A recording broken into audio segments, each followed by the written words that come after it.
गोव्यात आम्हाला रात्री 8 नंतर चालणारी कोणतीही बस मिळत नाही. जरी आमचं काही नुकसान झालं तरी आम्ही ते सहन करू, पण आता गोव्यातल्या महत्त्वाच्या बसस्थानकावर रात्री उशिरापर्यंत बस सेवा सुरू करण्याची वेळ आली असल्याची माहिती मुख्यमंत्र्यांनी काल दिली आहे. नुकत्याच कदंब महामंडळाच्या ताफ्यात नव्या 20 AC इलेक्ट्रिक बस दाखल झाल्या आहेत.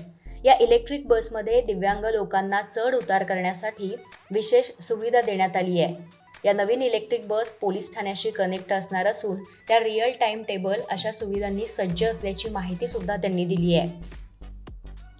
आंतरराष्ट्रीय पर्यटन स्थळाचा दर्जा मिळालेल्या राज्याला वाहतूक व्यवस्था सुरळीत करण्यासाठी सरकारकडून अनेक प्रयत्न केले जात आहेत.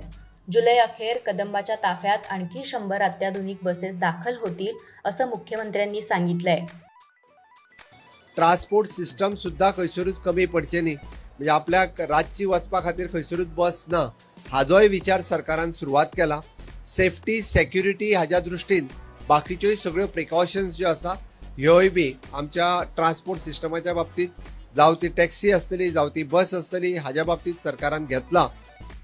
या नव्या 20 वातानुकूलित इलेक्ट्रिक बसेसना हिरवा झेंडा त्यांनी दाखवला असताना राज्यातल्या सगळ्या शहरांना जोडणारी आणि रात्री उशिरापर्यंत चालणारी बस सेवा आपण लवकरच सुरू करत असल्याचं त्यांनी सांगितलंय. कदंब महामंडळाच्या बसेसमध्ये ज्या सर्व सुविधा असतात त्याच खासगी बसेसमध्ये असणार आहेत. याचबरोबर पणजी, मडगाव, फोंडा, मापसा आणि वास्को या स्थानकावर या इलेक्ट्रिक बसेस चार्ज करण्यासाठीचे चार्जिंग स्टेशन्स उभे करण्यात येणार. तसंच बसस्थानकाचं आधुनिकीकरण करण्यात येणार आहे. यापूर्वी आम्ही 100% इलेक्ट्रिक बसेस बाजारात आणल्या आहेत. त्यांनी आतापर्यंत 74 लाख किलोमीटर अंतर कापलं असून 36% कार्बन उत्सर्जन कमी झालंय.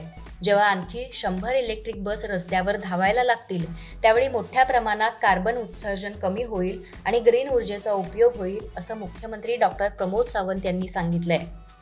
राज्यातली वाहतूक व्यवस्था सुरळीत करण्यासाठी आमचे प्रयत्न सुरू असून सगळ्या प्रमुख शहरांना जोडणाऱ्या आणि रात्री उशिरापर्यंत चालणाऱ्या वाहतुकीसाठी आम्ही प्रयत्न करतो आहोत.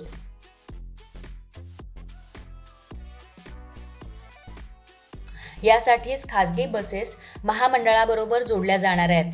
यासाठी काहीसा उशीर झाला असला तरी ही प्रक्रिया सुरू झाली असल्याची माहिती त्यांनी दिली आहे.